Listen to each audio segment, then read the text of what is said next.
derrière la tension se cachent des émotions. Donc, il est nécessaire d'apprendre à écouter les émotions de ses collaborateurs et aller vers une communication constructive. Donc, quand on est en réunion, il y a différents cas de figure. Il peut y avoir un silence de groupe. Le silence de groupe pose une question.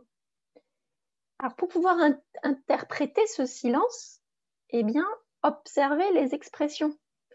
Pendant ce silence, il y a quand même des expressions non verbales. Donc, au travers de la reconnaissance des signaux non verbaux, vous allez pouvoir détecter les émotions qu'il y a derrière ce silence. Il peut aussi y avoir en réunion une situation de vraie cacophonie, tout le monde parle en même temps, tout le monde se parle fort, et là, il est important de ralentir le jeu en tant qu'animateur ou en tant que manager en apaisant les émotions et ainsi revenir dans un canal de communication qui soit OK. Ralentir le jeu en apaisant les émotions passe par le fait de reconnaître ces émotions, les reconnaître vraiment et les reconnaître verbalement, c'est-à-dire d'exprimer ce que l'on voit, reconnaître l'autre dans l'émotion qu'il ressent.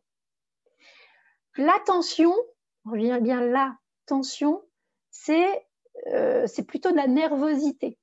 Le stress n'est pas une émotion.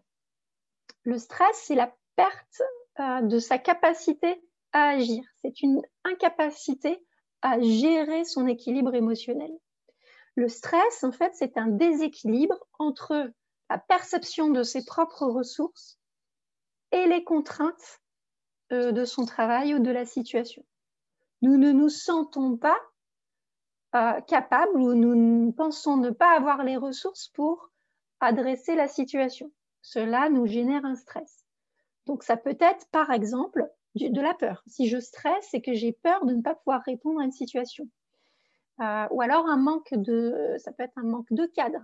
Le cadre n'est pas suffisamment bien posé par le manager, par exemple, et cela génère du stress. Nous avons une crainte quant au fait que nous soyons capables d'agir dans la situation.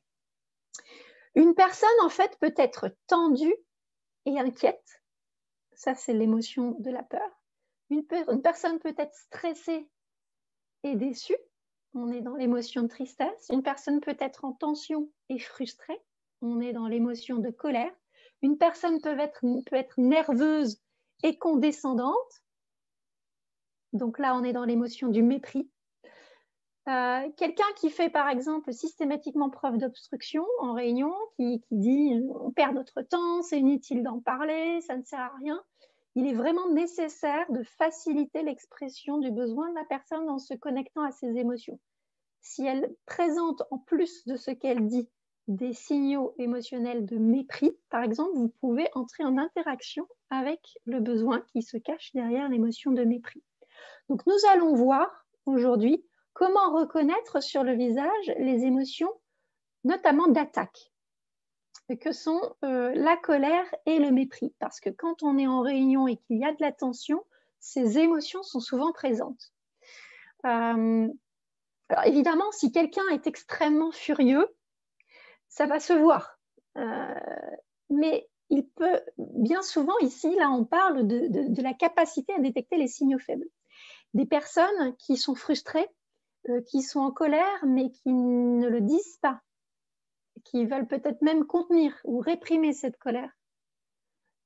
Donc là, l'idée, c'est vraiment de bien prendre conscience des émotions qu'il y a en jeu et d'interagir pour pouvoir prévenir l'escalade, prévenir les conflits, en tout cas répondre aux besoins de la personne, aux besoins insatisfaits.